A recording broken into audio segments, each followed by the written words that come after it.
I think it's like the full moon period. And I did go on Viva Fry. It was recorded on Thursday and aired on Sunday. And I really did appreciate the opportunity to get on Viva Fry's show because I've been following him for a while and I think he's amazing. And I think he's been doing a lot of good work and someone who I have been, I don't know what you would call showcasing, I guess, for the last few years, because especially during the Freedom Convoy and someone who I started monitoring because he was doing live recordings and videos even during the Freedom Convoy and other people as well. And so I want to get into so many different things, but I want to start by saying I am not a seasoned journalist or reporter or podcaster influencer. That's not me at all. I'm a genuine person who is someone that has worked over 20 plus years in the security industry in so many different, I would say, areas, and leveraging my skill sets and et cetera in order to get to a point where I had a lot of information, and it had been information that I had been trying to share with, like I keep on saying, the highest levels of government, and they were not receiving it. Well, it's not they weren't receiving it; they weren't acknowledging it. I was getting ghosted. I emailed so many different people within government throughout, and it's something that again, it wasn't received. And so I decided to dox myself, like I think it was like a week before the Freedom Convoy actually landed in Ottawa, because there was information that I had been monitoring and tracking and sharing to in an official capacity for a long time, including monitoring and profiling certain people that could possibly be people of concern. And I was trying to give that information. And again, I have the receipts of the people I was emailing, the sent emails, the phone calls, all of that stuff. And so I realized that if I doxed myself because of working in the special forces before and all that stuff, I was saying that because it was a dire time, and I didn't like my assessment of the Freedom Convoy again on my whiteboard from my God, like 2020, 2021. It literally said before it even arrived that it was going to be about approximately 2 to 3 weeks, and then I talked about Russia, Ukraine possibly going to war, and again, so these are things that were being monitored and tracked, and people from within our government. That had key positions. These were people that I believe to be people that were, for whatever reason, pushing propaganda and not understanding what they were doing and how they were shaping the narrative and shaping the scripts that allow for things like protests to happen and get out of control and so many other things. And so when Viva, for example, when he was talking about, we were talking a little bit about the drug trade in Canada, and that's another element that I could have unpacked a little more. And it's something that I would possibly like to talk to Sam Cooper about. And this would have to be an in-person meeting, and it would have to be in an official capacity. And so, because in the communities and the network that I was in, when I doxed myself, I went dark in these areas because I knew I wouldn't have protection. And so I do know information that I've given to law enforcement and other people. Like, again, this is all above board. This is not something that I've been like hiding or anything like that. I'm trying to be to go to the right sources and give them the right information and or information to consider. And so I was monitoring things that were coming from the West Coast, and there were people or groups, or anyway, I can't get too much into it, that yeah. So Sam Cooper, I need to talk to you. There are things that I can discuss. Again, it's been 2 years that I've been monitoring this. I could possibly get back into that realm of that net. I don't know what we would call it, into that area of focus. But again, it's not something I'm going to do unless I have it's in an official capacity. And so yeah, I can give some good information and a good start state. Yeah. So where was I going with that? I do want to talk about the like just some comments that were made regarding my interview with Viva Fry, and just to unpack ones that I think that are important. And so I'd like the discussion about the Freedom Convoy and whether this was something that was hijacked or staged and planned, etc. I wish that we could have unpacked that more, and I'm gonna. I mean, if he invites me back, I think that is very important. That like we really spend a lot of time just even regarding the events that led up to the Freedom Convoy. And I wanted to give a little bit of notes because, again, this is not something that was not. So I'll get into it first here because I just don't want to mess this up. Yeah, so prior to the Freedom Convoy, it happened in started in January of 2022, but I'm going to back this up even before the January 6th stuff to 2020. And during that time, during 2020, like even in 2019, I was doing work. I went to South Africa, I went to Botswana, I went to like friggin' anyway, Spain, I think, a lot of places.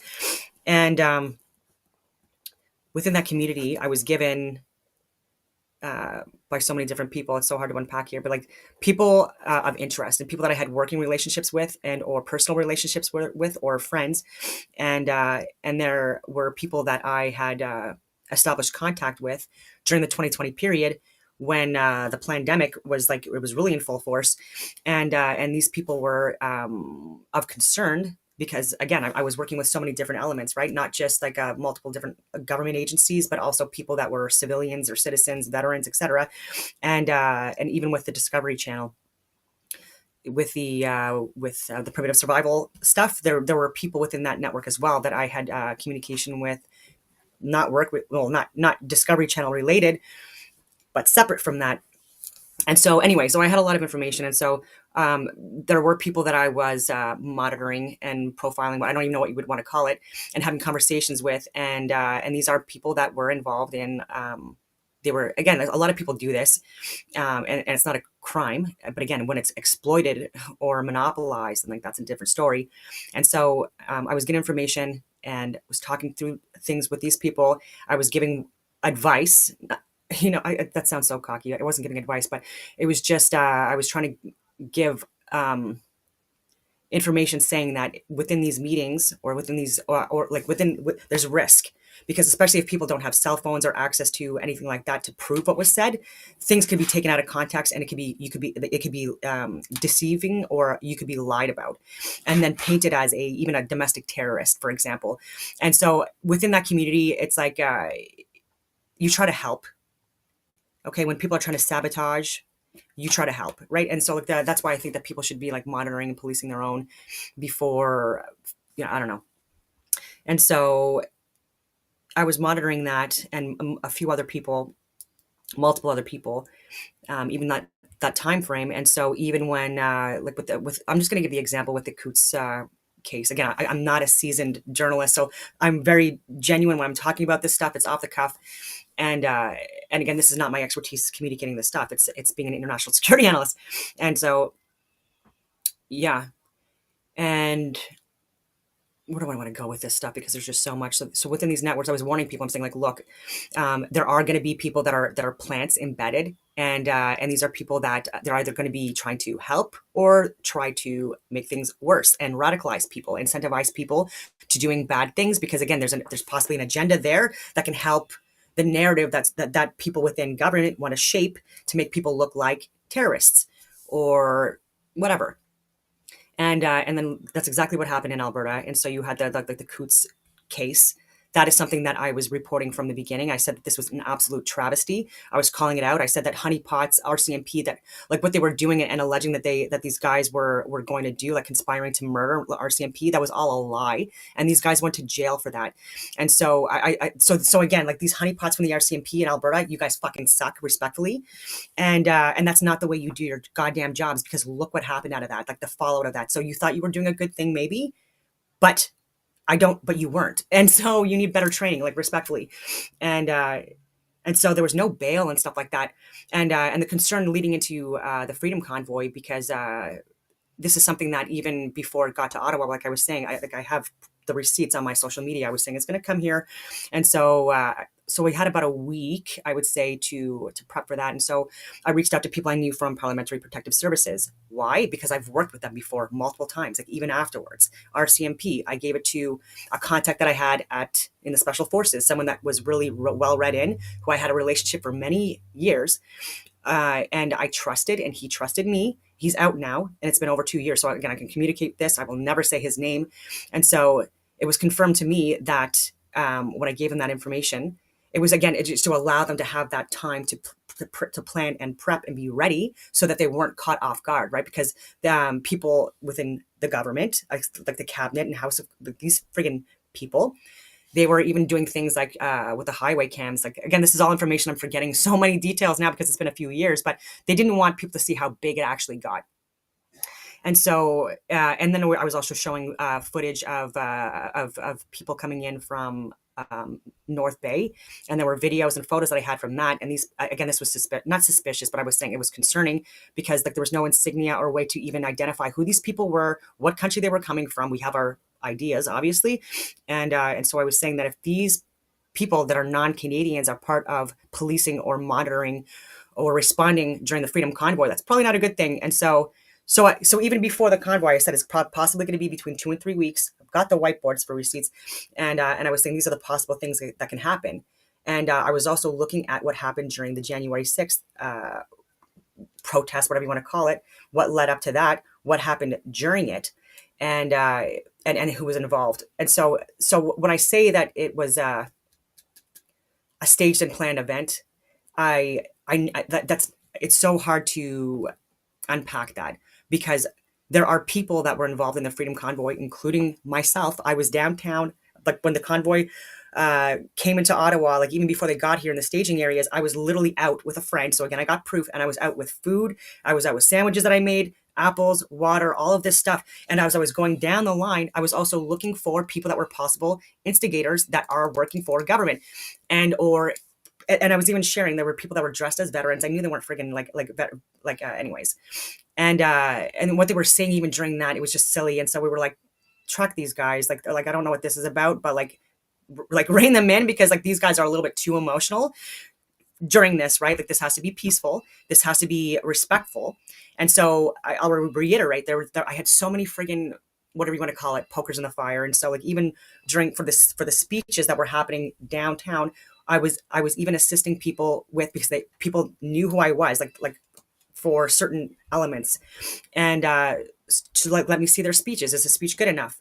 And very smart people, like better than me, well, better spoken, whatever you want to call it. And I'm like looking through the speeches and giving advice and stuff like that. Like even like the night before they're going to speak and stuff like that. And the message is always about this being peaceful, because we knew there would be instigators and crisis actors and role players, people that are working in government and not in government. And again, there was a lot of footage there that we were able to get and manage and share internally and externally to, like, again, trusted sources, in order to like manage this where it wasn't going to be something that was going to be out of control. And so even with Marco Mendicino and David Lametti, they were texting each other about employing tanks on innocent civilians. And so this is something that was given to me. And so because of my context too, like, and these are hero type people, good people, and because when I heard about that, I'm like, oh, employing tanks, law enforcement, sorry, not law enforcement, but like military stuff like that. I knew obviously that people that would be asked to respond first based on location, and so I reached out to like a couple of contacts that I had in, I'll just say it, Petawawa. Anyways, and it just so happens that this guy and I'll never say his name publicly, but he I had worked with him for years before, and it had been a couple of years, and I reached out to him on Signal because we still had, I don't even know, he still had the same fucking number, and we were communicating, and so that was managed, right? And it's like, this is peaceful, this is it, like, and give the situation and stuff like that, and so in that, I don't know what happened with that, right? But like at least that information was given to who I think would be the right people, or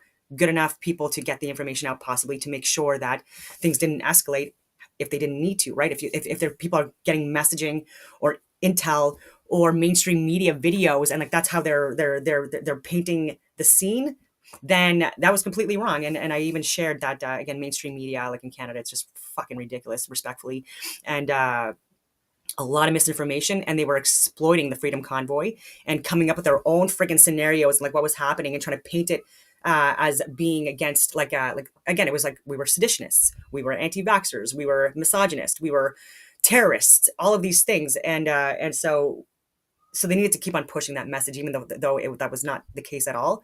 And Brian Fox was even lying on the record.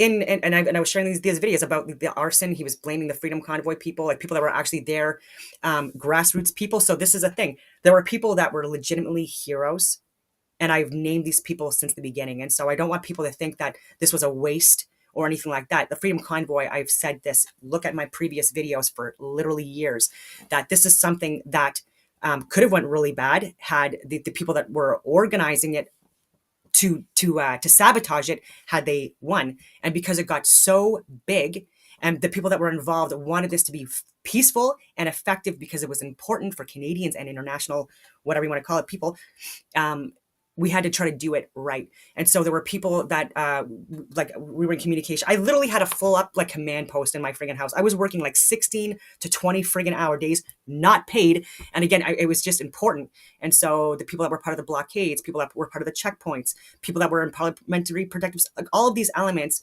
we were communicating to make it peaceful. And then there was the veteran piece too, and retired law enforcement and people that were kicked out, that were firefighters and doctors and lawyers and nurses, et cetera, were there.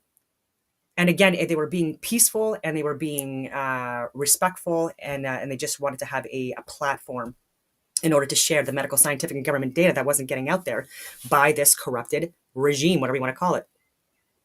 And yeah, and so it was very interesting times. And so Tamara Leach and Chris Babar, I want to reiterate, these people are absolute heroes. I've been saying it since day one. I've reached out. I haven't gotten anything back from Tamara Leach or anything like that. Obviously, she doesn't know who I am, probably, because again, she's like West Coast. I don't know why I'm hitting this, and I was in Ottawa, but I have tried to reach out, and I have donated to whatever you want to call it, the GoFundMe's, and even journalists who were recording, not recording, but like they were, whatever you want to call it, reporting. They were reporting on these cases, and I thought it was important. So yeah, like even out of my own money, I was sharing in order to help people. And again, this is like what a lot of people were doing. I'm not a fucking hero on that at all, not at all.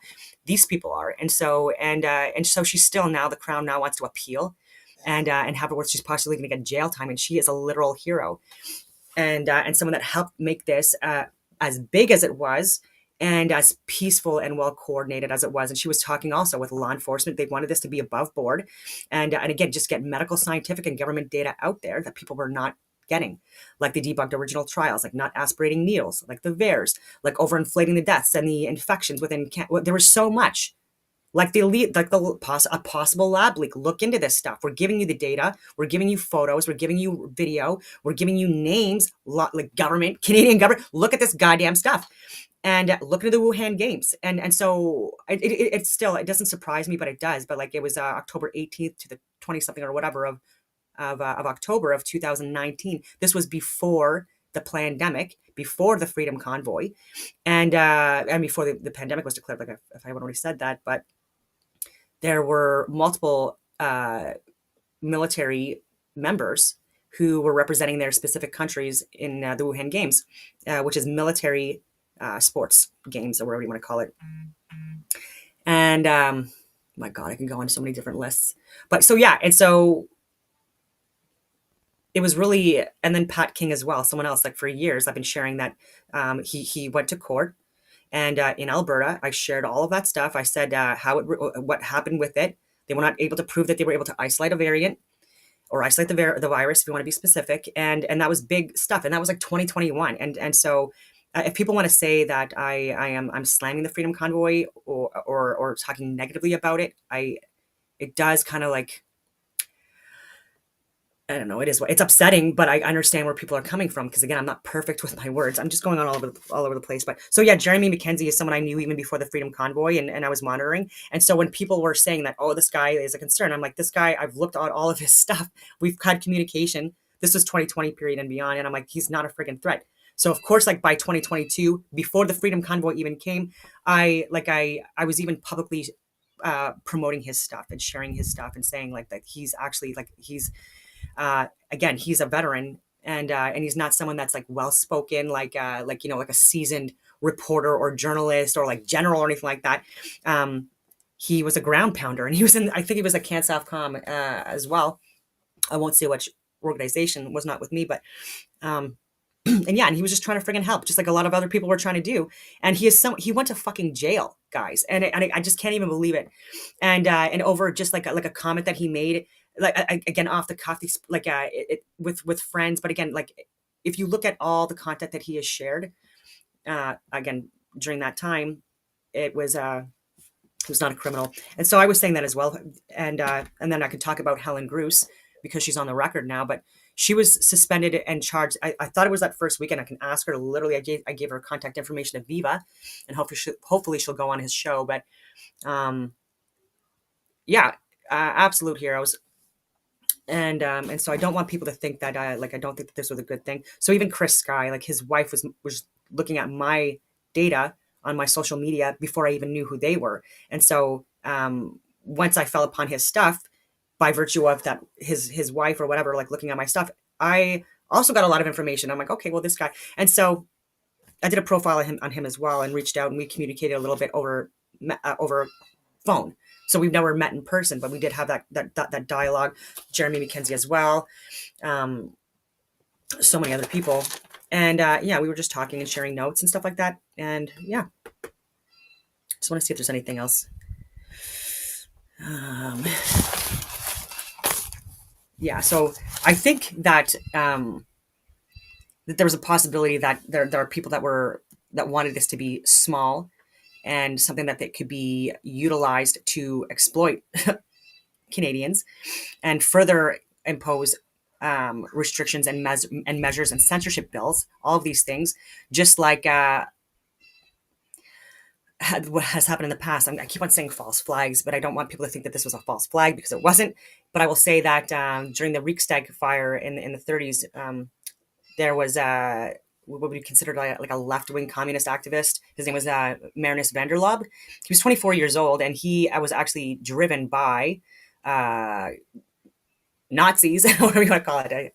But he was driven by an officer to the Reichstag, which means parliament in German, and the fire had already started. And so if people would have unpacked that and looked at like the court records and the trials and the transcripts and stuff like that, they would have got that information. And then so anyways, he was later exonerated, but he was murdered. He was killed because of that, and he didn't even do it.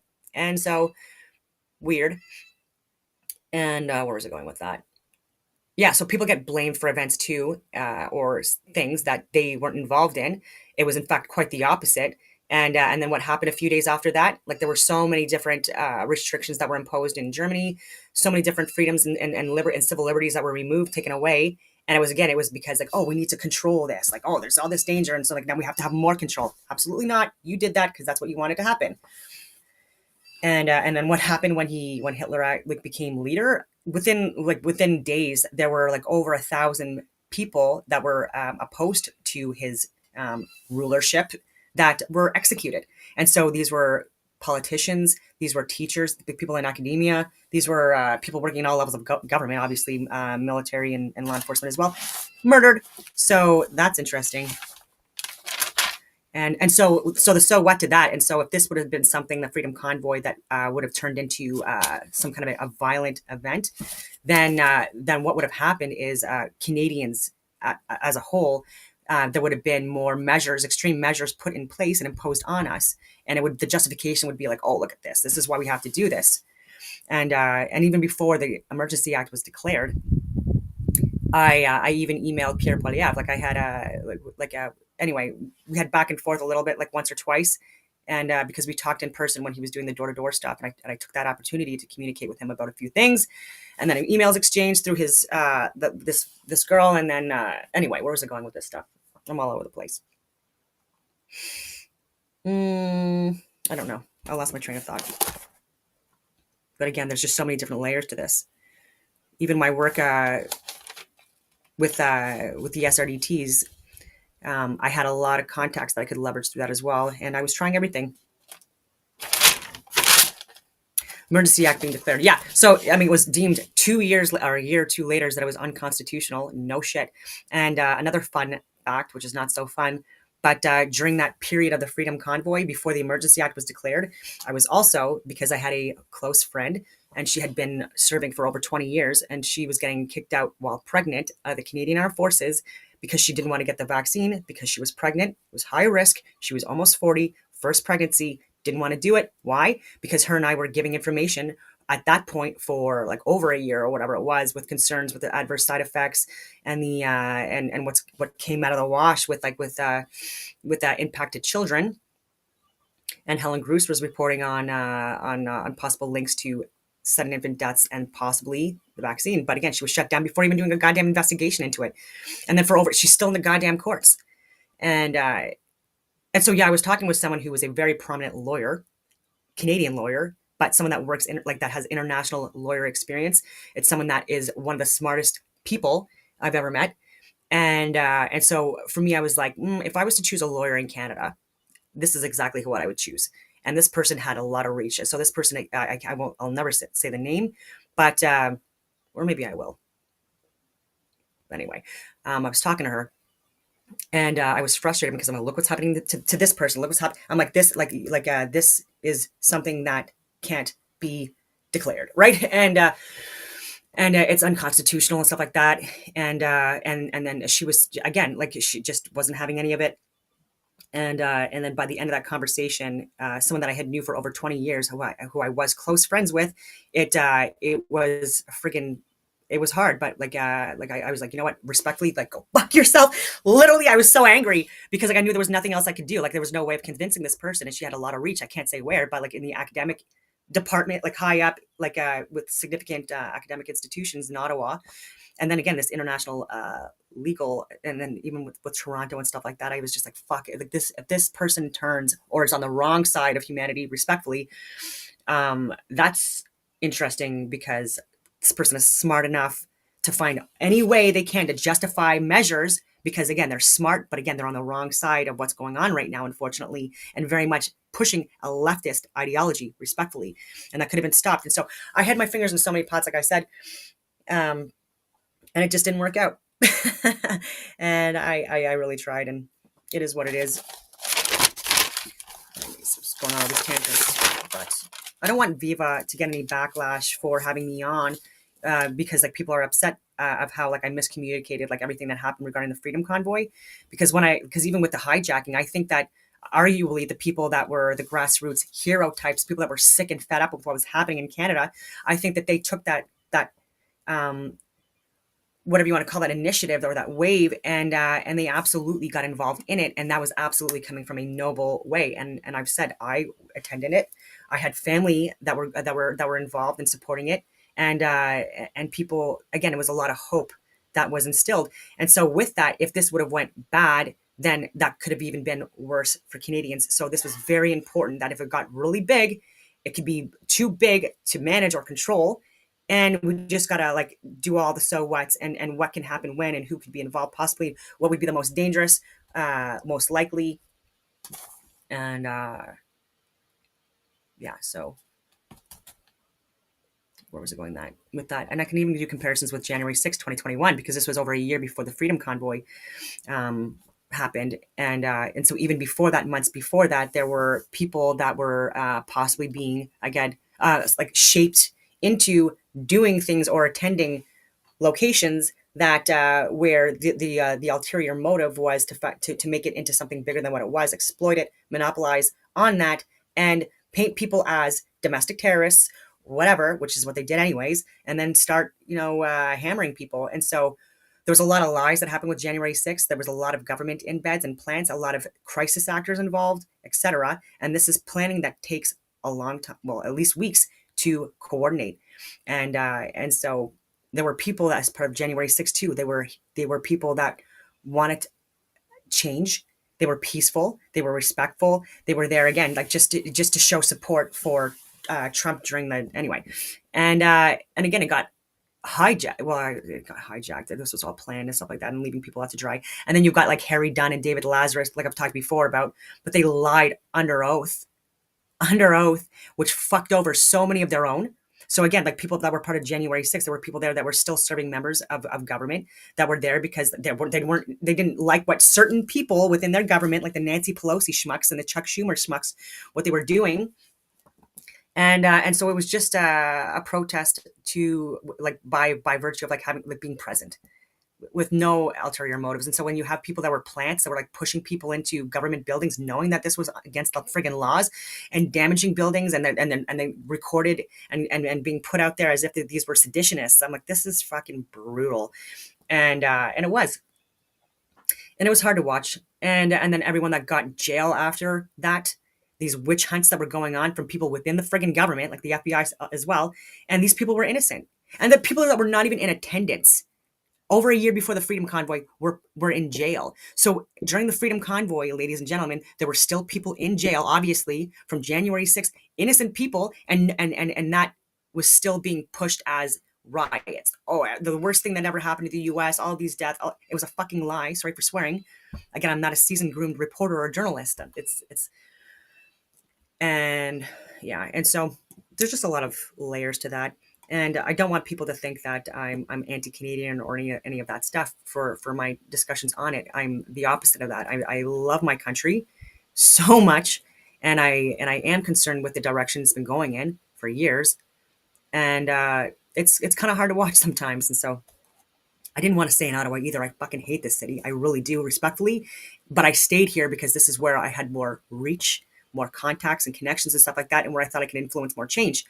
And so if I was to move out of this area, I would lose all that as well. And I really, literally, there's a few fucking times I wanted to go to Alaska. I wanted to move to the like anywhere. I'm like, I just can't fucking handle this. Like watching my country fall, and from people from within that are getting paid so much money to be that are in positions where we're supposed to be able to trust them, like Brian. I almost said that guy. Anyway, so like Bill Blair and Marco Mendicino and again, these people I've already named a million times. Losers. Yeah, and no, I wouldn't work for them. Yeah, so I'm gonna switch gears here. Like I've been rambling on. I'm apologizing for that in advance, but on to some more interesting stuff. We'll get into Twitter first. Let's see what Trump has I said before in our meeting with the new and very talented Prime Minister of Canada that we have some very big announcement to make. It's not about trade, it's about something else, but it's going to be a truly earth-shattering and positive development for this country and for the people of this country. And that'll take place sometime within the next few days. I said before in our meeting with the... Okay, so it's not about trade. If anyone has any input on what that might be, I think it might be some kind of like security defense negotiation deal that they're going to put together, because they said it's not trade. So we'll see what it is. Groundbreaking. And let's see what else I have here on my Twitter. Oh yeah, I posted this 16 hours ago. This I posted before that. This is already circulating, but we came through. Oh, it's a long walk. Are we back in Poland? It's through my bathroom, huh? Yeah. It's literally. Yeah. We came through Germany, and then we made it to France. Bedroom, and we got through the border. Right. yeah, nice little. Not obvious. You're so smooth. Yeah.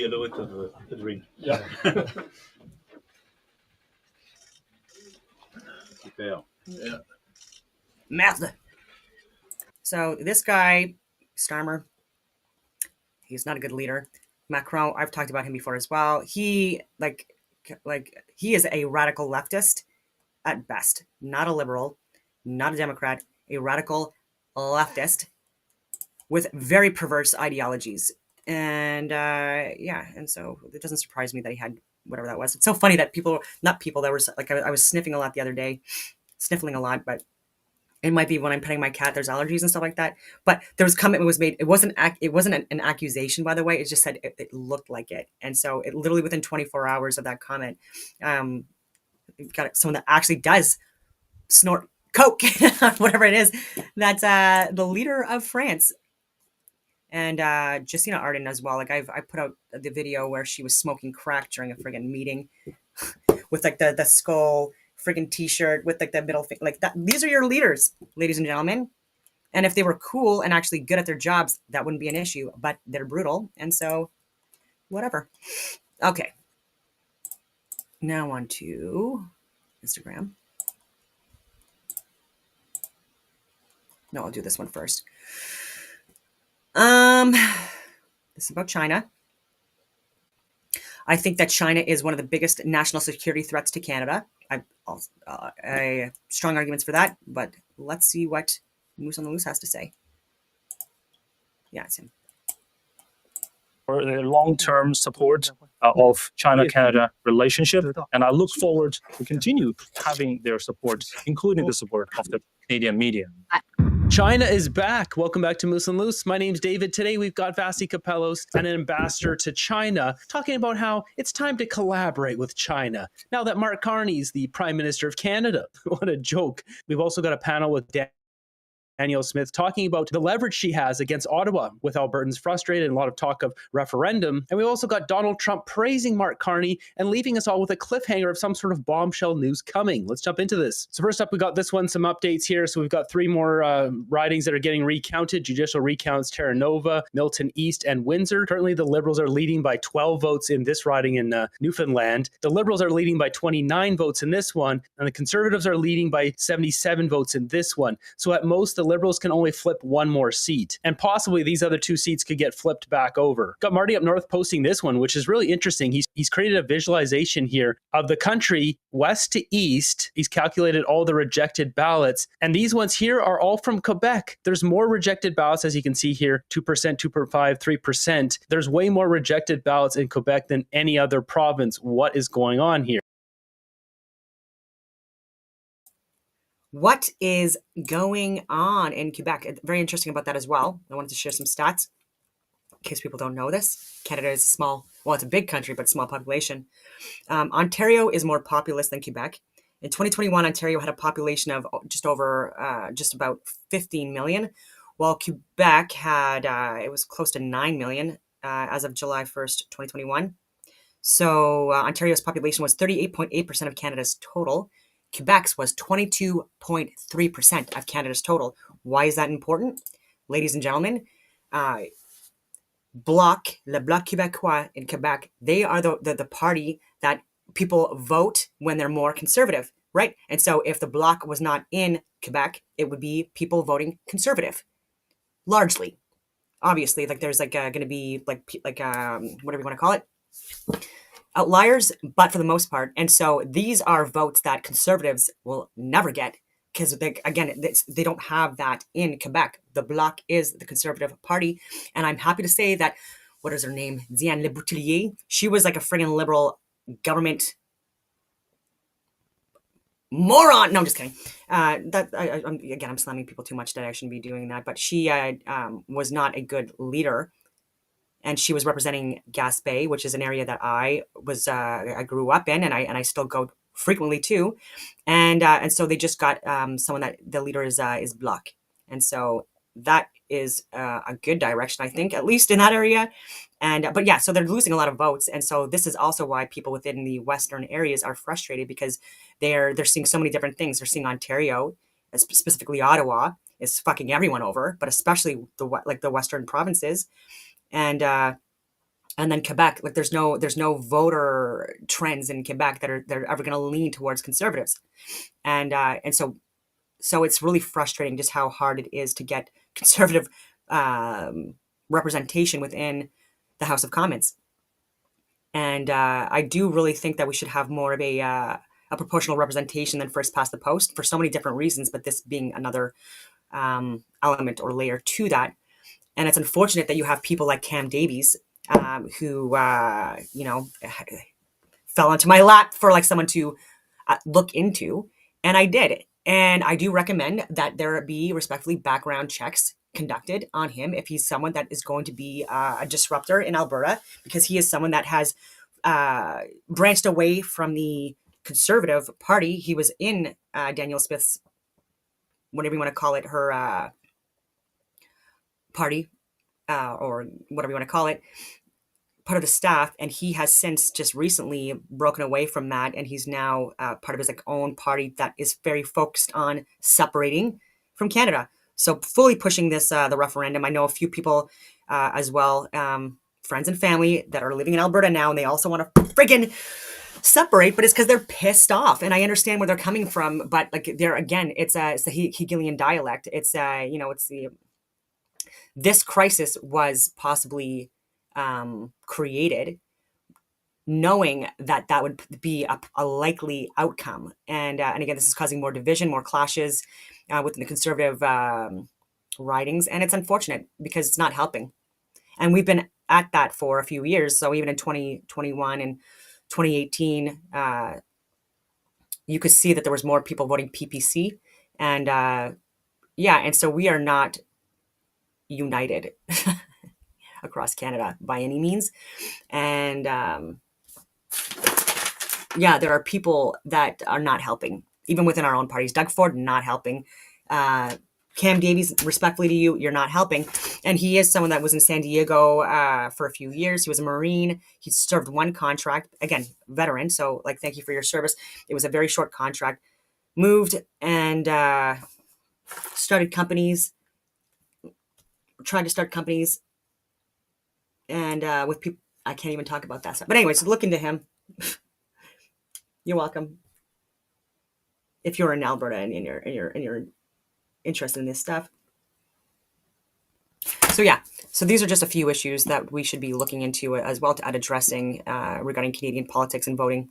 Here. And furthermore, he's calculated for the 2021 election, and it's the same thing. Do Quebecers just not know how to fill out ballots, or what's going on? Perhaps PQ separatists show their displeasure with Canada by spoiling ballots. That could be. We got this one. Breaking news. GM to initiate massive layoffs in June. Elbows up. Elbows up. That's right. Mark Carney fighting for Canada by doing nothing. We got this one from the Globe and Mail. BC won't fast-track projects without First Nations ownership. BC Premier says. This is ridiculous. Why? Why do First Nations have to own anything in any of these projects? If it's on their land, yeah, that makes sense. But if it's off their land, why? There's like 5% population that's First Nations. You can't make this up. David Eby is the stupidest premier in this country's history. Brilliant strategy. Throw more hurdles in front of the construction industry. David Eby doesn't know what fast track means. British Columbia is absolutely doomed with this buffoon running it. Got this one here. Elbows up. We've got all these companies trying to use this elbows up. When I see this, this is just a list of companies to boycott, like Maple Leaf, Yellow Belly, and these other stumbling juice. Boycott them all. We got Kirk posting this one. A young woman was pokey-poked to her demise randomly by this guy in Mississauga. The suspect is still out. Be careful taking transit. Watch out. That's right. So this guy just pokey-poked someone who was in her 20s. This is more Liberals Canada. They brought in the worst of the worst, and now they're taking out our citizens. There's an epidemic of stranger on stranger pow that no one seems to want to acknowledge. I think part of it is anyways, is the street candy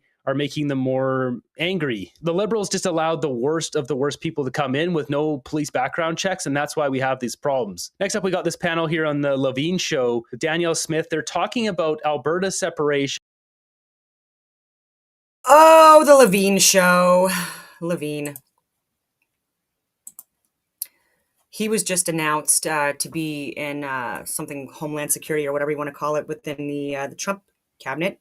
And concerns with that, respectfully, are he is very biased and misreports substantially on events that are happening in Israel and Palestine, respectfully. And he is funded by the Heritage Foundation. Look at their financial assets and ties and who funds them, and then go on the other friggin' rabbit holes. And again, you will see that there is a bias, and he is friggin' a paid propagandist, whether he realizes it or not. Respectfully, he has a lot of good content unrelated to that. But again, there's a huge friggin' blind spot there. And again, this is another slap in the face for Canada and the US and Americans for hiring people like that when people know that there's a bias, a clear bias, and a lot of money. And it's unfortunate because, again, is that helping? Is it not? Like, is he, what's the involvement there? So, yeah. This whole referendum talk, which is giving Danielle Smith more power against Ottawa. And so we're just trying to have that conversation. I think it's an important one to have. I fully appreciate why people are fed up after 10 years of being treated the way that we have, knowing especially it's almost all the same cabinet ministers who made these same terrible policies who are still there. I do understand that can be the case. However, I also know very few have changed. The Liberals gained a few more seats. Not many Liberals went out the door. It's the same den of thieves. that leadership can change direction. I don't know if this particular leader will change direction, but we're going to find out pretty soon. Well, we're going to find out pretty soon, because I think you're going to have more leverage than you would have ever had before, because we can actually trigger the referendum for independence. So I think that they're going to come to the table understanding that there's a big threat here. And I really believe it's a legitimate threat. From the conversation I've had with everybody out there, I think this is a legitimate threat. Your thoughts on that? If I may, you're right. I think here's the thing. You were telling me you were going to hire a pollster to do some polling on this. I don't think you're going to need to. Everybody is polling on this issue right now because they're seeing that you've got a certain number of signatures on your website. So they're wanting to know what's going on here. And so there was another pollster who asked about the threat and how concerned people were about the separatist threat in Alberta versus Quebec. And 52% took it seriously when it came to Alberta, and 42% took it seriously when it came to Quebec. And so that gives you some idea about how nervous everyone are that the federal government may have just pushed things a little bit too far. That's why people are talking about it. That's why they're worried about it, is that they finally feel like that Albertans may have had enough, and they're worried about it. Their reaction, of course, is to call out anybody who feels that way. The reaction is to, like they are trying to do in Saskatchewan, trying to put legislation in place saying you cannot hold this vote. My view is a little bit differently. Is that if it is the case that many Albertans want to have the conversation, then if the signatures can be achieved, then we should have the conversation. That's just it. They're terrified now because there's a lot of people thinking about this idea like, yeah, let's leave. It's terrible. The Liberals have ruined everything. They're not thinking about Alberta at all. And there's millions of people that don't like the Liberals. Once movements like this start building, it just grows and grows and grows, and then you can't stop it. They know it's at that point where it's starting to grow and they're losing control of the narrative. That's why they went after Danielle Smith just in the last week here, CBC. Releasing those hit pieces. CTV was doing one too. The hit piece of her spending $10,000 to go meet with Donald Trump to try to save the Canadian economy, to save the oil industry. Should note too, she was the only one to get an initial discount on the tariffs. So mainstream media working in overdrive, trying to help the Liberals, once again paid off propaganda media. But Canadians are now waking up that the media is paid off propaganda like you'd get in North Korea, and now watching with a very critical eye. This is opportunity time, not time for crying, but positive change. Full independence for Alberta. Just wait until those young conservative families from Ontario come to Alberta. Yeah, I mean, if people start moving, the movement is just going to get stronger in Alberta. Next up, we got Donald Trump dropping this bombshell. I said before in our meeting with the new and very talented Prime Minister of Canada that we have some very big announcement to make. It's not about trade. It's about something else, but it's going to be a truly earth-shattering and positive development for this country and for the people of this country. And that'll take place sometime within the next few days. Wait a second here. So first off, praising Mark Carney again, the very talented prime minister. One could argue this is Donald Trump doing more art of the deal. Maybe he's sucking up to Mark Carney because there's some sort of deal there and that's how it's supposed to play out. Who knows? But notice here, Donald Trump's words, he says for our country. He's not talking about Canada. He's talking about what's happening for America. Our meeting with the new and very talented Prime Minister of Canada. The very talented Prime Minister of Canada. That we have some very big announcement to make. It's not about trade. It's about something else. So it's not about trade, something else. It's going to be a truly earth-shattering and positive development for this country and for the earth-shattering is a word I've never heard Trump say. Positive development for America. So my first guess here is, I've got a couple of guesses. It could be some Arctic defense thing. It could be Keystone XL. It could be related to Donald Trump's recent announcement about capping drug costs in America. The people of this country. And that'll take place sometime within the next few days.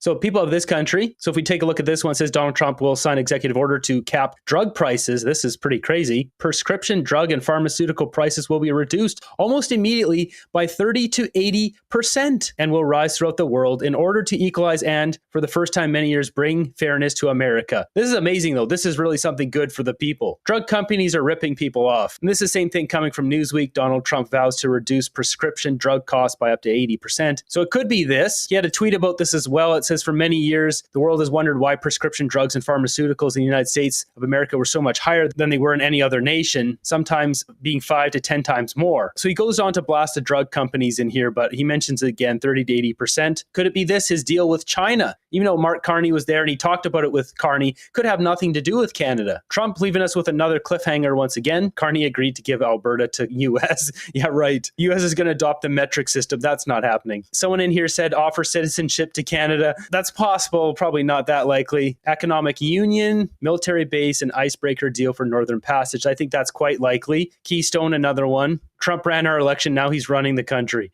Allowing US companies to do more business in Canada. Next up, we got a jobs fair here at a Tim Hortons. Okay, there's music in there, but look at this. Tim Hortons. This many people want to work at Tim Hortons. Oh boy. Yeah. What's our country come to? And the Canadian government is going to go in and bring millions more no-skilled workers. Next up, we've got Vasi Kapelos with Wang Di, Chinese ambassador to Canada. China wants to be more cozy with Canada. It's time to push away all the stuff of the past and work together with China. Now that Mark Carney's in charge, this is an absolute joke. This interview is an absolute joke. You asserted, Ambassador, just jumping off of that earlier, that the possibility for that practical cooperation exists without conflict of interest, that you view there to be no conflict of interest. And I do have to respectfully challenge you. I think because there are a lot of Canadians who have a number of concerns about China and China's conduct towards Canada and Canadians. Your country detained 2 of our citizens for more than 1,000 days, and then all of a sudden released them once the CFO of a big Chinese company was released from house arrest. 4 of our citizens were executed earlier this year because of alleged drug crimes. An inquiry into foreign interference in this country asserted your country was the, quote, main perpetrator of foreign interference in Canada, and that the, quote, PRC views Canada as a high priority target. Our Prime Minister, in a debate just over a month ago, or just not even a month ago, when asked what the biggest security threat to Canada was, asserted it was China. Why should Canadians trust China to do more business with? China and Canada conducting practical cooperation. We have a profound historical foundation, great complementarities, and we have actual needs for those practical cooperation.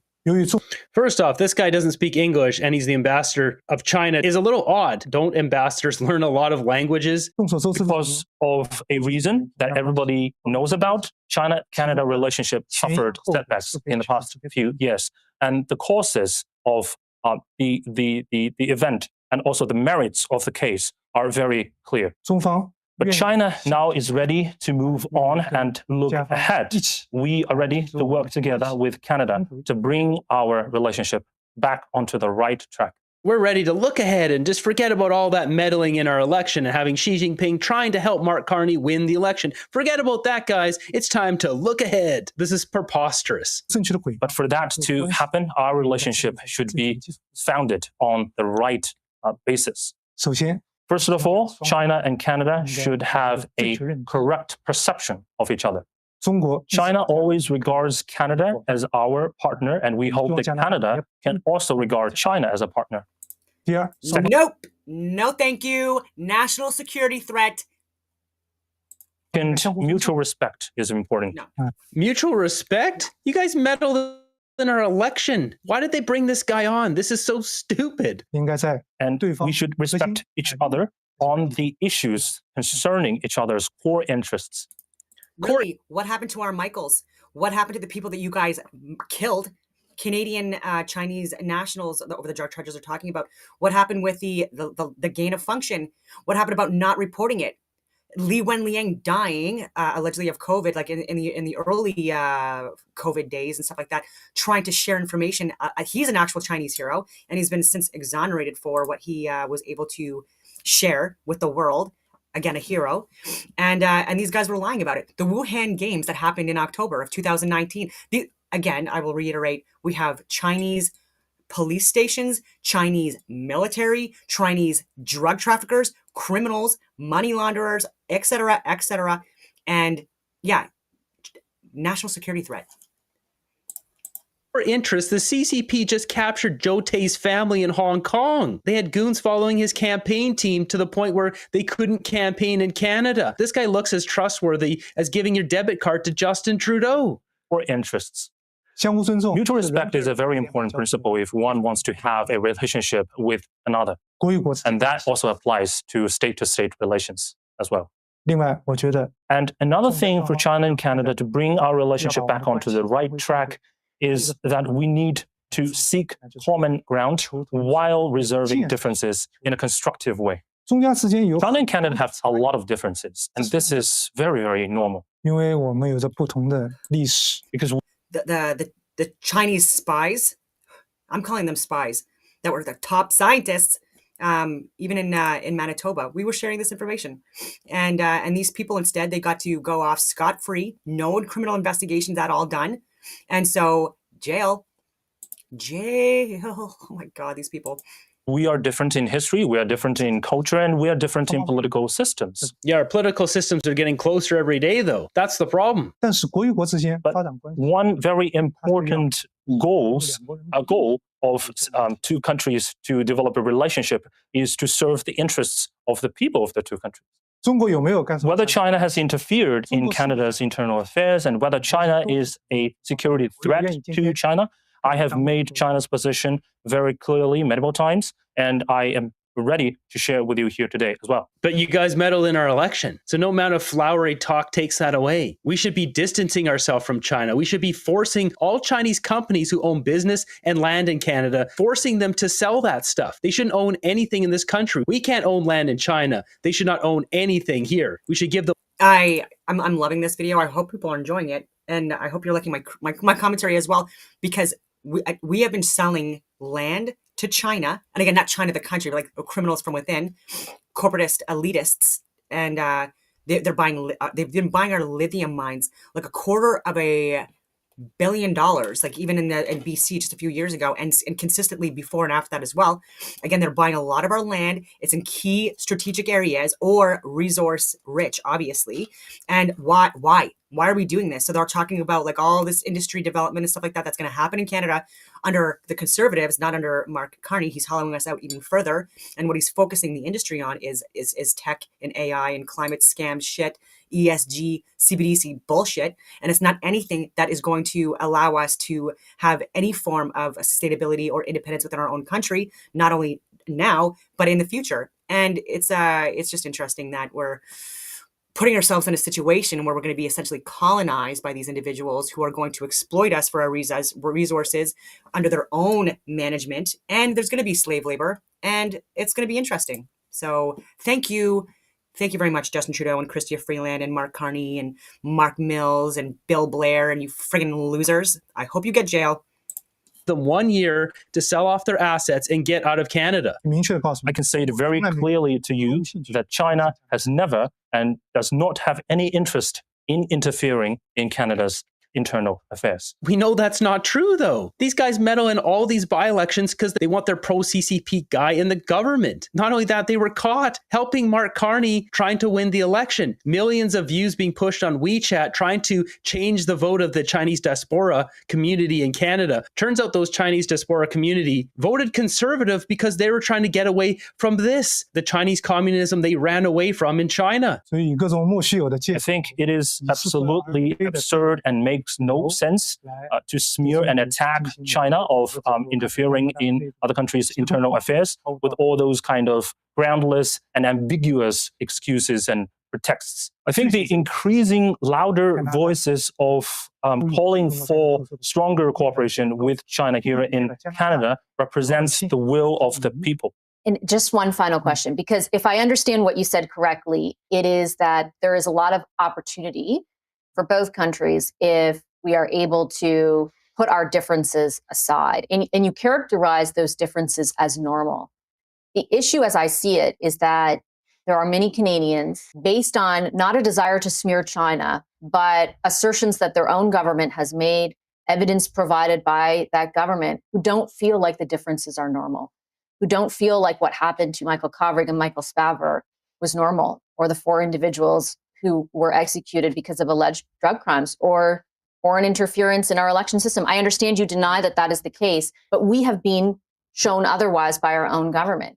And I don't think they feel like that is normal. Do you understand that position? As I said, in the past few years, the reason for the cooling China-Canada relationship was very clear. Problems that happened between China and Canada were not initiated or caused by China.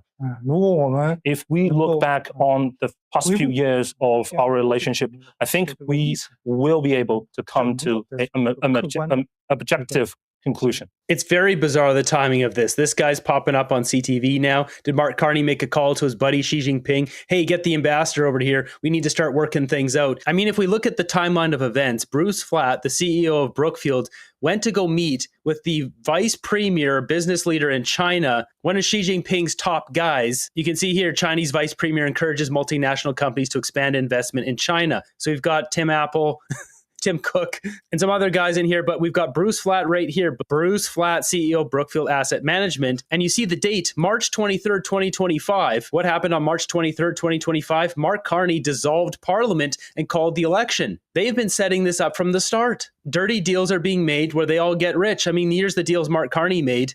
Carney's China ties, Mark Carney investment and borrowing ties to China through Brookfield Asset Management and its connection to the real estate tycoon linked to the CCP raised questions as Carney takes over from Trudeau. So it goes on to talk about how there's already $3 billion of Brookfield's money invested in China. As we see on Sam Cooper's The Bureau, $276 million from the Bank of China refinancing under Mark Carney was just loaned to Brookfield. This is back at the end of 2024. Bruce Flatt goes and meets with the vice premier, He Lifiang, calls an election, and now we've got this hobgoblin on CTV saying China and Canada should be friends. We should be working together more. You mentioned the death penalty for the 4 criminals in China.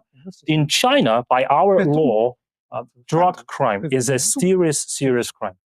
无论是哪个国家 No matter 中国 which 人也好，加拿大 nationality this criminal is of, whether they are Chinese, whether they are Canadians or from other countries, as long as they have committed drug crimes, they will be held accountable according to China's law. 在这个地方，我们应 I 该 think 看一下他们 another point 犯的罪 is that we should look at how much, 老百姓的 how 家庭 big the damage 造成 these 他们这样 criminals and the crimes they have committed have caused to how many families in China. Oh, please. Joe Tay left Hong Kong because freedom of speech got taken away in Hong Kong, even though it was promised. The whole deal with Britain and the 99-year lease, that whole thing. China came in and just ripped away the rights of people of Hong Kong. People who speak out against it become enemies of the state. And what do? They target people's family members because the CCP only use dirty tactics. Kind of reminds us of one of the political parties in Canada. Because of drug crimes, many families, many people have suffered seriously.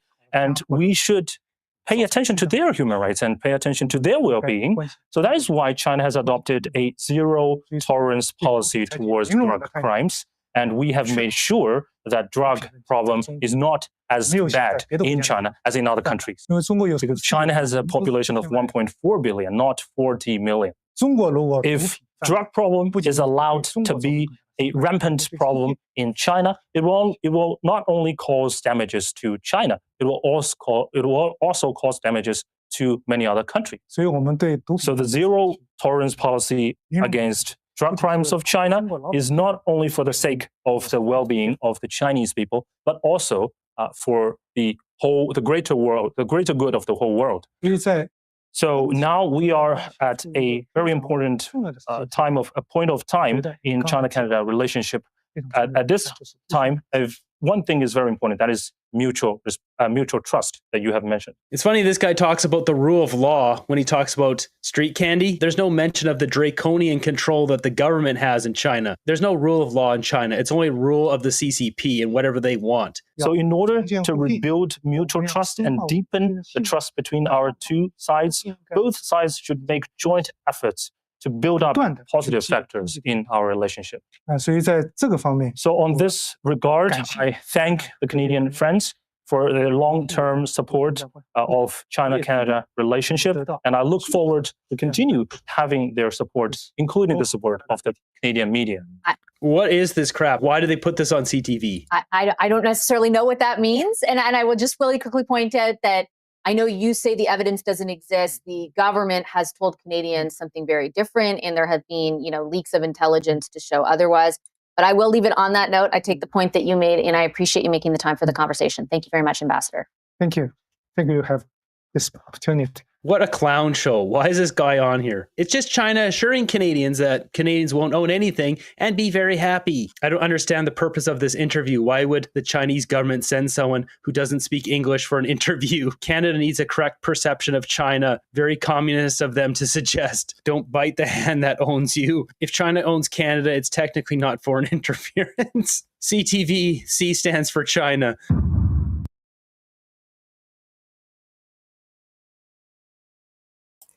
All right, that was good. I still want to share things from my Instagram. Excuse me. Hello from the U.S., Don. Keep up the great work. Oh, thank you so much. So you want to be afraid the other day? Canada in the UK. Yeah, I mean, if you want to know the shit show that's happening in Europe and Canada, this is probably a good spot for rants. Yeah, UK. Oh my god. Oh my god, they might be worse than Canada. I think they're worse. So yeah, that's There's a very surprising series of letters between Kennedy and David Ben-Gurion, not only the prime minister. Oh yeah, that's not the one I wanted to share. So if you're new to my channel, this is just like a bit of a snapshot of things I've shared about so many different things. Oh my goodness. So yeah, like if you look at my page, I'm not posting well, those are push-ups, but I'm not posting thirst traps, whatever you want to call it. Yeah. Anyway, so I want to go up because I want to talk about Alberta before I talk about other things. So this is what I wrote a few days ago now. So there was a comment made. It's not fair. Sorry, it's not about fair. It's about legalities, rights, and sacred binding covenants that First Nations have with the Crown that settlers such as yourself don't have. I made a spelling error. I didn't correct it. But anyway, respectfully, since we are discussing legalities, Treaty 6 land cession, Indigenous signatories, that's where I misspelled. Anyway, ceded their land rights, including all rights, titles, and privileges to the Dominion of Canada. There were promises and obligations in return for land cession. And I mean that respectfully, right? I really think that obviously Indigenous lands need to be protected. And it's unfortunate that people aren't seeing the same posts that I'm seeing, because when I went to the Yukon in 2022, I drove in my Jeep with my dogs alone, and a lot of stops and a lot of interesting conversations. And in the Yukon, I was talking to some Indigenous people who were trying to do new ways of growing food within the soil, because again, it's really extreme temperatures in the Yukon.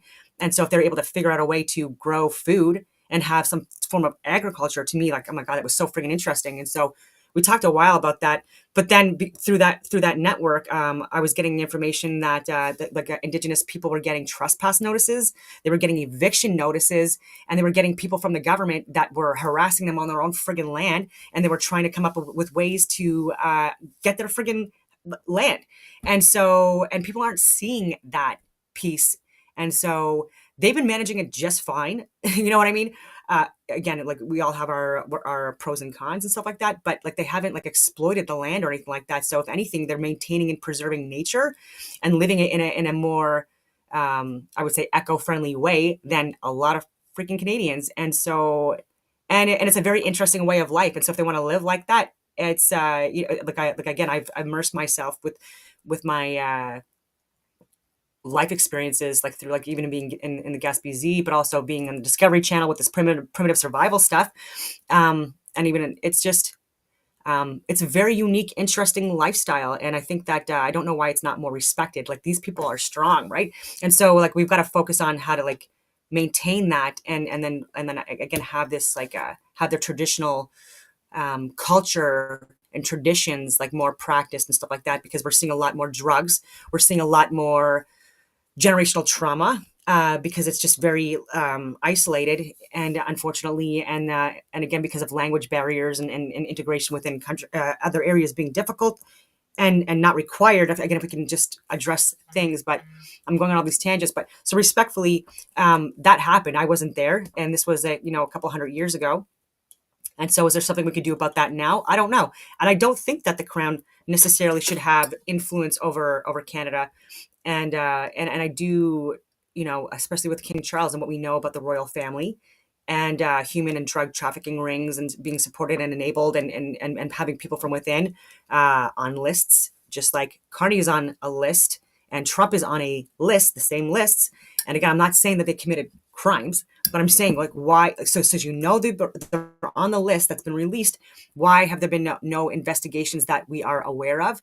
Does that mean that people have been all investigated? All of these people on the list that we've had for years, you're saying that they're all innocent of any malfeasance or wrongdoing? I highly doubt that, because again, this is I mean, there's a lot of information that people are getting that would suggest otherwise, and it's all coming out too with the P Diddy stuff.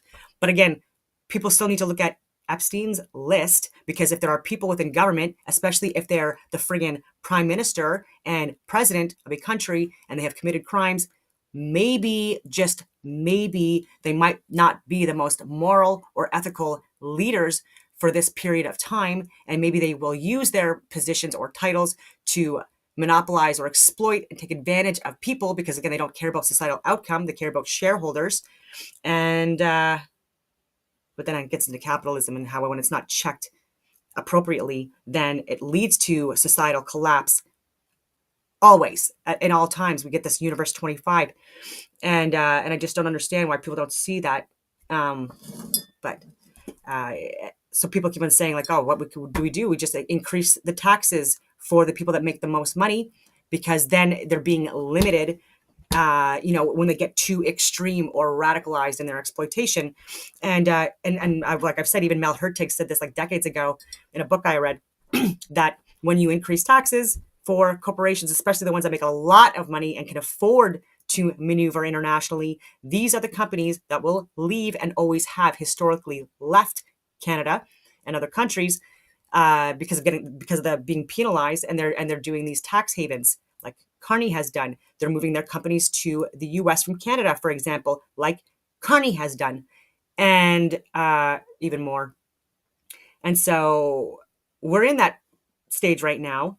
And but at least with Trump, like, he's doing a lot of good things as well, because it is necessary for certain industries to be always working effectively, like the strong foundation being built. Because if you don't focus on like the basics for industry and resources for people, things like agriculture and defense, like very important things. And because like even for survival, if you think of it in a like a survival way, you need air, then you need water, you need food, you need shelter, you need security, et cetera, et cetera.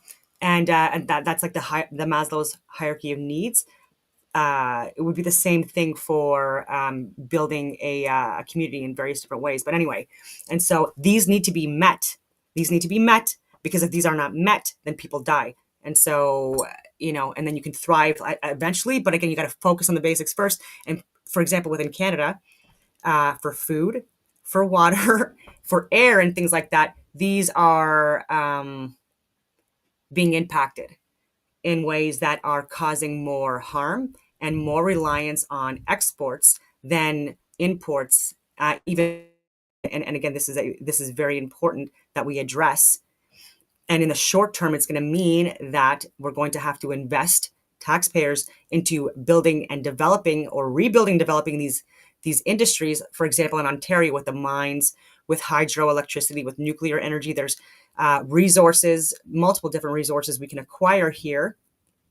And people will need to be paid a reasonable salary. There will need to be unions. This needs to be done correctly, not like the people in other countries that they're getting exploited for these exact same services, or whatever you want to call it, these exact same resources. And so it's going to cost money in the short term, but once these are built and there's money made, then again, this is something that where it's going to eventually taper off and become the prices will go down. And again, because there's competition as well, that also makes the prices go down, and then you start making a profit. So what Trump is doing with these trade wars, what is happening is I think it's strategic. And so I think what's happening is he can't just completely stop exports from coming into his country, but he is focused on ensuring that people within the country are starting to build more industry. in agriculture, in the automotive industry. Anyways, all these industries, and so that they can be more self-reliant in case anything happens in the world. That at least they are set up where people will survive the initial period, or the after impact. And so I'm going on all these tangents again, but I had a reason for this. And so it's going to be phased, right? And there's always going to be imports, exports needed. That's absolutely necessary. But again, it's forcing people to do what they've been supposed to do now for years. But under Biden's regime, that was not happening. In fact, it was getting even worse. And there was more industry being exported to other countries because of the non-checks and balances with people like Bill Gates and George Soros and these people. But again, exporting industry, and making a lot of money off of it, saving a lot of money, not being invested into the US at all. And so I don't know why we keep on doing these things. It's just very interesting. So anyways, I went on all these tangents. I mean, no disrespect by trying to open up more of a dialogue regarding what is going on in Alberta right now. I would be upset if Alberta separated, just as I would be upset if Quebec did. And so I was alive and I was very young when we had the referendum in Quebec. I was in Quebec, and I was what you would classify as an English-speaking person in the Gaspésie, and yeah, and I didn't want to separate, and I was looking at that, and it was just I'm just glad we didn't, because there were so many different ramifications for that. And so it does not mean that I should try to create further division that fuels emotions, and people may be exploiting these movements for their own profit. Sometimes groups are promoted, supported, and enabled because of money and messaging. This messaging is also layered in psyops and propaganda from a script laid out by the steering committees to push their agenda. This is also done by deliberately causing fires or allowing them to get out of control when they could have prevented when they could have prevented it. I'll edit that. Such as the case of Stephen Guilbeault, who is a climate agenda radical who recently got promoted. He knew there were concerns in BC and Alberta regarding forest management years in advance. Albertans actually do have every right to vote in a referendum and make choices for themselves without fueling division. Ottawa, and more specifically cabinet members, are the ones causing the most damage in Canada with the measures they keep implementing. They are going to continue to exploit Albertans, which includes Indigenous people involved who can also vote. By the way, they can also vote. No one is stopping you either. Carney has been involved in destroying our economy and job sectors for years, and his woke DEI, ESG, carbon, climate, real estate scams, including Brookfield, heavily involved in real estate scams. But anyways, that wants the people to have a say in their future. And it's probably even more important, but I have been sharing stories coming out from the territories in BC where Indigenous people are speaking out because the Crown and this current government is kicking them off their land. They are literally showing Canada and the world the trespass notices and eviction notices, like I mentioned before. Where's the outcry? We should be absolutely protecting Indigenous lands, and this may be what Danielle is also trying to preserve. So I do think that when I said she was great, I didn't get to unpack that. I'm saying she's not perfect, obviously. And obviously there's clear division within the Conservative Party. Again, I said that Cam Davies, he branched off and he formed the this Republican Party is what he was calling it. And now I think he just rebranded it to the Buffalo Party. And again, all I'm saying is, government of Alberta, do a background check, please. That's all I'm saying. And that's all I'll say. All right, I already talked about the Coke. And that. All right. That was a long video, but I do want to make sure that I was covering the things that I wanted to.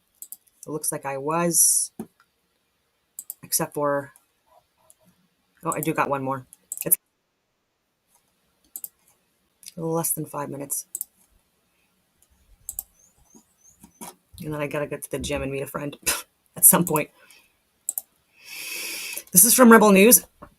I do talk to like a couple people from Rebel News. And so, and I'll fully disclose this. So Robert Krychek, I've been talking to him for a few years. Why? Because I was tracking his information, because he was actually sharing good information that I thought was quality and very correct. And so that was a good source for me to look at, right? For my morning updates. And, but during the Helen Bruce court trials, and I'm trying to remember the year. I don't remember if it was 2022 or 2023, but I think it was 2022. That summer, I went in support of her for her first court hearing, and that was like, I guess it was several months after she was suspended and charged, and a really rough period. And so I was there, and because it was an open court, it wasn't able to be aired live. But if you were in person, you could sit if there were seats.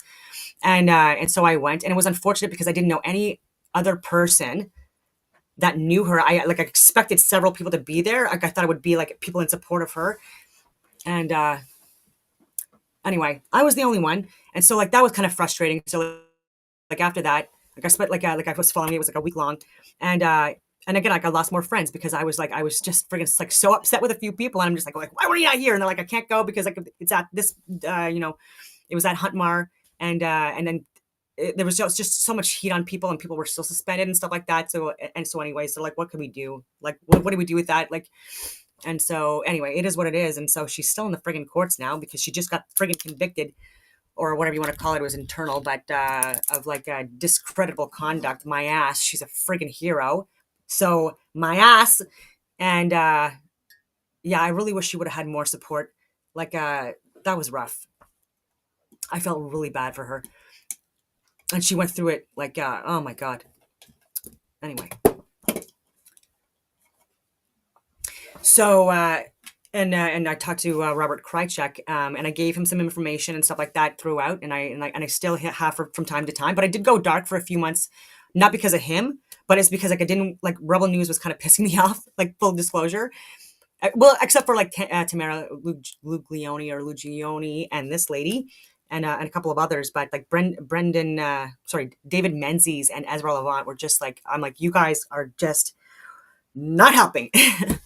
Not helping, and so, but anyway, so reached back out. He actually reached out to me because he saw my video on Viva Fry, and so we'll talk again. But like I told him before, I'm like, what the fuck is Ezra doing? Like it's like, oh my God, and he's in support of him. So just to be clear, like this is like he's not slamming Ezra at all. He thinks he's a really great guy, and yeah, it is what it is. Yeah, Canada is stronger when we work together. As an Albertan, I firmly believe that. You can always ask a question, but I know what I would respond clearly. Ottawa is breaking.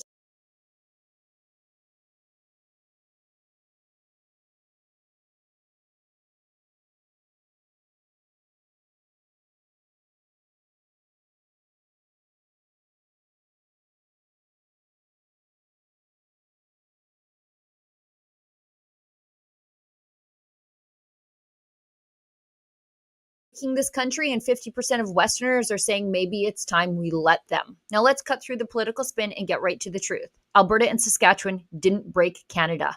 Ottawa and successive Liberal governments did. And if this country comes apart at the seams, it won't be because the West walked away. It will be because the Laurentian elite shoved us right out the door. This week, the Angus Reid Institute dropped a bombshell poll. 50% of Albertans and Saskatchewanians now say they support holding a referendum on independence. In Alberta, 36% say they'd vote to leave. In Saskatchewan, it's 34%. And while the hardcore definitely leave no matter what crowd sits at 19% in Alberta and 15% in Saskatchewan, that still represents hundreds of thousands of people ready to exit Confederation today, no matter what the Liberals in Ottawa do to try to keep us here. Now, let that sink in. That's not fringe. That's a movement, one that Ottawa and the Liberals built with their own arrogance. Now, why is this happening? Well, because Ottawa and the Liberals just refuse to listen. They refuse to change. They refuse to respect us. Instead, we get Bill C-69, the No More Pipelines law, still on the books and will remain on the books, according to Prime Minister Mark Carney. C-69, with your plans to build infrastructure in Canada, do you plan to repeal Bill C-69? We do not plan to repeal Bill 69, to answer your question directly. A suffocating emissions cap that targets Alberta and Saskatchewan while letting global polluters off the hook. No national vision whatsoever for a west-east pipeline, leaving our energy landlocked and our people unemployed. And what else does this poll show? Well, that we're not unmovable separatists. We're desperate realists. We're actually quite reluctant. According to the Angus Reid data, 69% of Alberta Leave voters and 61% in Saskatchewan say they'd vote to stay if the Liberals let us build a pipeline across the country. 62% in Alberta and 56% in Saskatchewan would stay if Bill C-69 was repealed. 61% of Alberta separatists and 54% of Saskatchewan ones say ending the emissions cap would convince them to vote stay. So the Liberals could put out this fire tomorrow. Oh, but they won't. Why? Because they don't see the West as a partner. They see us as a piggy bank. We supply the resources, we pay the bills, and then they punish us for it. And let's talk about how this could backfire fast. Angus Reid polling also found that if British Columbia blocked access to Tidewater.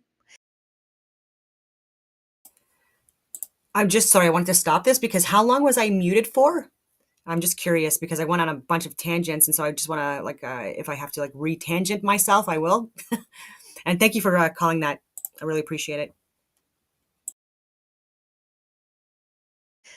Or if Quebec vetoed future pipelines, support for separation would increase across the board by as much as 20 percentage points among the soft Leave voters. It would radicalize them.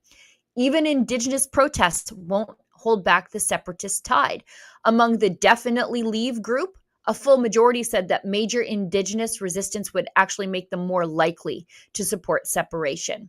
Here's one number that you won't hear on the CBC. 71% of Alberta separatists and 74% of Saskatchewan separatists would vote to stay if the federal Conservatives formed government. Translation, this isn't so much a separatist revolution as it is a desperate cry for fairness. But if Ottawa keeps treating Alberta and Saskatchewan like provinces to be punished, taxed, and controlled, then maybe we've got no choice but to take our future into our own hands, whatever that may look like. Because how long can you stay in a relationship where you're the one always paying, always blamed, and then never heard? So here's one question no one in the Laurentian bubble is asking. Why are Westerners being asked to save a country that won't take its foot off our heads while we drown?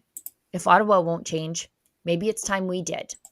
For Rebel News, I'm Sheila Gunn-Reid. I firmly.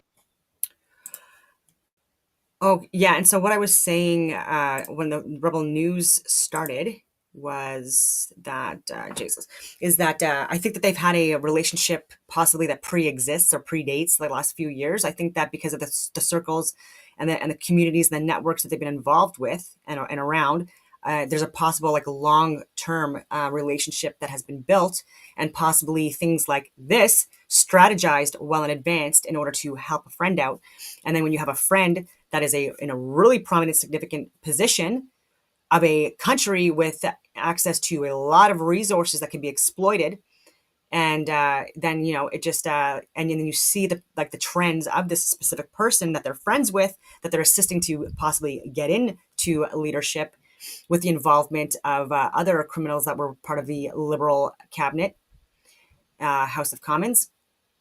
And then you see again with just those trends and how these trends are not going in a way that is helping Canadians. In fact, it's further being removed from assisting us. In fact, it's making it where there's a possible inevitable societal collapse, economic collapse that will follow.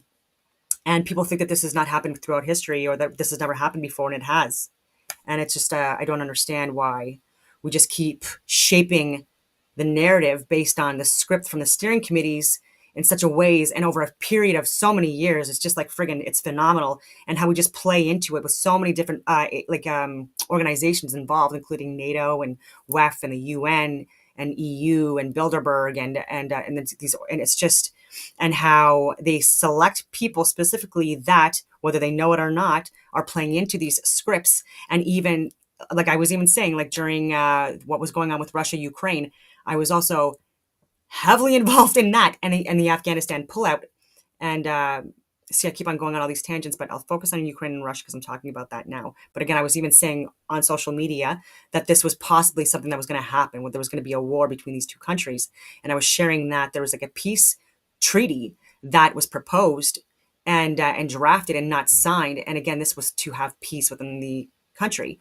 And then like through that rabbit hole, when you have an understanding of what happened even like several years prior to that, in so many different key areas.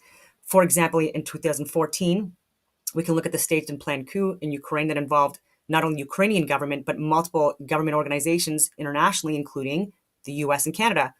And there was lethalities in that. Again, that this and then what happened afterwards, right? There was a lot of freedoms removed from the people and a lot more restrictions imposed. And look what's happened since. So then you look at that a few years later, there is, I will say, government involvement, so many different layers that are within these countries or the surrounding areas, such as NATO, for an example, because that's an obvious one. Russia was saying that it's seen as an escalation of force. Everyone's saying that that's propaganda, like that's fake news. It's not. It's not. People were saying that publicly. People that were in heads of departments within Russia in the security industry that were saying that like beforehand, stop doing this. And so I actually had people within my network, people that I knew from multiple different work experiences that I've had, that were going into multiple different countries within Europe as part of, again, like even representing NATO. And I was saying, like, what are you doing? Like respectfully, like we've done this before, and what you're sharing is not factual. It's not correct. And so I was trying to correct that record respectfully, just to help, because I still care about these friggin' people. And I lost a lot of people, burned a lot of bridges by trying to share information that went against what they were sharing, what they were promoting, and what they were speaking on, representing Canada within NATO, et cetera. And I'm like, this is a goddamn shit show. And so many other assets too, because I was also working with global affairs, and they have consulates all over the world, as people should know. And again, these are necessary. And so I was talking to people about that too, like what's going on. And so when the Ghost of Kiev stuff came out, propaganda came out, people were biting on that within government. Again, like important positions, and again, people that I knew, or people that knew I knew them, and they were sharing this. They're like, "What the fuck is this person talking about?" I'm like, "Oh my god!" So then you try to reach out, they fuck you off, and then it's like, okay, and then you're monitoring their social media, and everything they're sharing is just misinformation. And what's happening with that is it's making people within Canada become radicalized and hero types. Again, these are people that are, I'm not slamming them at all. Like they were trying to help, but we lost people that were going in other capacities, like part of the contracting industry, which was what I was involved in, especially at the time. And I offered to go to help. And these were medical evac missions and stuff like that. So like nothing where it was boots on the ground with shooting, none of that stuff. It was to help. But I also wanted to go to say, to share the information with people that were going, because I respected them and they were really amazing people. But it was also so that I could try to, I don't know, manage risk, mitigate risk, because just so they had the information, the Ghost of Kiev stuff, that's bullshit. Don't get pissed off about that and try to retaliate, because it's not real. The Snake Island incident, I was saying right away, literally within hours, these people are alive. This is propaganda. This is a lie. Because again, people were pissed off about that too. And people were not understanding that there are people that are paid influencers that work in the government or for the government. And they are intentionally misleading not only Ukrainians, but the world about what's going on, because they want to because again, it's to elicit emotional responses in people to get more support. And God, I was showing the crisis actors, like even with the rubble, videos, they were saying like all this shit happening. Again, this was like a staged friggin' studio. Anyway. And so, yeah, and that was going on. And then the rape allegations, like that all came out to be false. And that spokeswoman, shortly thereafter, she was fired because of that. A lot of people had to resign because of the corruption and the money laundering scandals, and like trying to like put wealth, hide it for like with other resources like yachts and real estate and things like that. And again, we were calling it out. We're like, guys, why are we doing this and risking people's lives? And people are actually fudging dying, and you're not even tracking that. So that's another thing. And what we're doing is we're possibly assisting or enabling a friggin' genocide. That's not helping Ukrainians either. And so that's not at all helping for Ukrainians. And so there's so many layers to that. And so we were doing training operations and stuff like that as well. So with government involvement but how these scenarios were painted, it was again shaping the narrative for what was going to happen next, which was war, inevitable war. And it's hard to explain these things when there's just so much information going on. So I hope I'm being clear. And so I was trying to help with that. And so in the groups that I was talking with, when they were going over and stuff like that, and so many different, like I was talking with them, and people were even coming into Ottawa, staging out of Ottawa, and we were having communication. But I was telling them, I'm like, look, this is a situation. And they were just fucking like, again, it was like mind blown. And I'm like, yeah. You know, I mean, some people would decide not to go, which I was like really fucking happy about. So there was that. I mean, and people weren't tracking any of that stuff, and they weren't understanding that. Like, I was talking to people on LinkedIn, even like there was a really high ranking general from the Canadian Armed Forces that was there, and this is on LinkedIn, so I have this on the record. But what he was sharing on friggin' LinkedIn for everyone to read was misinformation about what was going on in Russia and Ukraine. And he was like, I'm actually here. And I'm like, well, good for you. Because you know what? I know fucking I'm sorry for swearing, but I know so many assets on the ground right now and in so many other countries, respectfully. And this is not and I didn't even say that to him because I'm like, it's going to go over his head anyways. But there were so many moving parts in these places. And NATO, respectfully, then this guy was like just one small little piece of a very big pie, right? And so it was almost laughable. And he was a general, so I was just like, fuck, and then even what else with Ukraine, the Nord Stream and Nord Stream 2 explosions. I was saying that Seymour Hersh was saying that around the same time, and I was saying this is NATO and Ukrainian involvement in this, and they tried to blame it on Russia. I'm like, why are you doing this? First of all, why? This is to escalate tensions, and it's going to elicit emotional responses in people.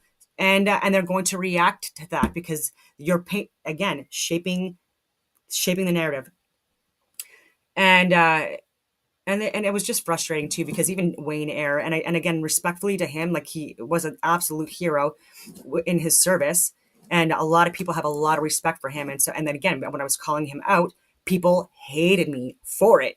And again, it was a little bit intimidating because like these were generals, these were colonels, and majors, people that I had worked with and admired, and they were shitting on me because I was saying that he should be in jail, and I got it. And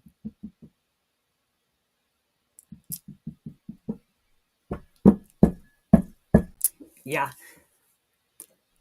on LinkedIn, Wayne Eyre literally was talking about getting in a war, like a World War friggin' 3 with NATO involvement, the Chief of Defense Staff, and I was trying to email him, I was trying to call him, I was communicating with people that were in his area and in his network, and writing memorandums and giving so much information and stuff like that, and I wasn't getting anywhere. And so what do? I'm trying to message him personally. I don't want this to get out there, but I don't want people to die or get us involved in a war that's not going to help us. And anyways, it was the Polish farmers thing. I don't know why I'm emotional. It's just like when I think about this stuff, it's hard to unpack because like at the time it was just a little stressful in my defense. And so he was talking about Article 5 or whatever. It was Article 5 or Article 6. I'm forgetting right now. I think it's 5. But anyways, it's Canadian involvement in NATO for a world friggin' war. And it was over the Polish friggin' farmers dying. 2 friggin' Polish farmers dying. And they were saying, and he was saying that this was Russia. And within hours, again, I was getting information saying that this was Ukrainian air defense. Why? Because there were so multiple different assets I had that knew. And they knew it was important to get this information out. And they were also desperate. I was talking about this. I already doxed myself. And so I was like, fuck, whatever, and I was on so many friggin' lists. I guaranteed it. And if I wasn't, then terrible job. But anyway, and so I've also been hoping that people that are part of the Canadian government have been watching my videos over these last few years because at least they'll get another perspective possibly. And again, they can do whatever they want with it. But I've been saying for years, call me. I want to help. There's things I can't say on the public record that I would love to fucking talk to certain people about, but they have to have top secret government clearance. It has to be in person, and I need to be protected. And yeah, and I think this should be so, I don't know. And so I was saying that, and then my friggin' LinkedIn account got deleted. And I'm like, what? Like, you're going to like delete my account for saying this? I thought that was pretty important information. And yeah. And so there was like a lot of moving parts with that. And there's, and still now, because there's just been so much more since then. And it's all coming out. That's why I can share this. And I think people can understand it more now than they could, if this was like 2 years ago. And so that's fair. And yeah, just wild times. And so even with the Afghanistan pullout, we knew that was coming. It was supposed to be later on and more staged, and again, still with assets maintained, and from so many different multiple government agencies and security industry and other contractors and stuff like that that work in synergistically with them. And I wasn't vaccinated at the time, and I thought it was important not to be. I didn't want to be a hypocrite, and I was sharing my reasons why: medical, scientific, and government data, all that stuff. And so, and that also really was something that was conflicting to me. Maybe I'm not ready to talk about that yet. Yeah. But because I did convoy operations in Afghanistan in the areas that they were operating in, and there were heroes within Afghanistan that were helping us to try to make that a better place. But again, we were in over our heads. And again, it should have, we were lied to about what happened that got us involved in these places. But anyway, but I had traveled in a lot of areas, and so I knew the ground. And so if I could go there and help, these were people in my industry like that were going. I can name their names, like Simon Logan, and I shouldn't have said his name, but I can, because again, like, he was vocal. He was on LinkedIn, like he has a company and stuff like that, and so again, like, he was out. It's on the record, it's public, and he's not in the industry anymore, anyways. And but he's a hero, and we definitely also had conflicts, but coming from a good place. Yeah, they were going over. Other companies were going over, and of course, because we worked together like on multiple different contracts after I got out, I was always someone that was like a backfill, and someone that was reliable, and someone in the Ottawa area. There's a lot of work that can happen here or in other areas, and a lot of opportunity. And so what I was doing in my business when I got incorporated was you have to have an RPAL. It has to always be current. And so with that, there's also, like, in this industry, like, in order to be able to respond within hours of a possible contract, you have to be ready. And so throughout that as well, I had to make sure I had my RPAL. It had to be, still obviously like not expired. I had to still maintain my skill sets. And so I was out on the ranges all the time with other people as well, just to maintain our skill sets. I was working out all the time. And again, you need to be fit. You need to have your first aid current, all of these things, like basic stuff, and use of force, all of that, and again, depending on the contract. And so whenever people would reach out to me, I was like one of the first people on people's lists, because I was known and I was trusted, and I performed well. And so I had a lot of opportunities that way. And so it would be like just small contracts, short lived. So it was never anything that I would be in for the rest of my life, right? I was just someone that was kind of like a backfill, like covering for people, because it's busy. And in our industry, there's not a lot of people that have these skill sets. And even if they did or do, a lot of people don't keep them current, or they don't have the ability to respond within like 3 hours or 12 hours or whatever, and do certain things. And so that's what I was doing. And when I doxed myself, by the way, that totally destroyed those opportunities as well. And I understand why. I'm not naive.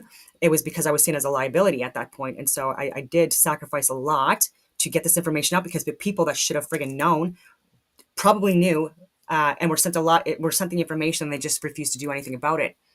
And so, but I wasn't vaccinated, and so it was a no-go at the time. And I was like, are you friggin' kidding me? I'm not sick. I'm healthy. I am way more current. I actually know the friggin' ground.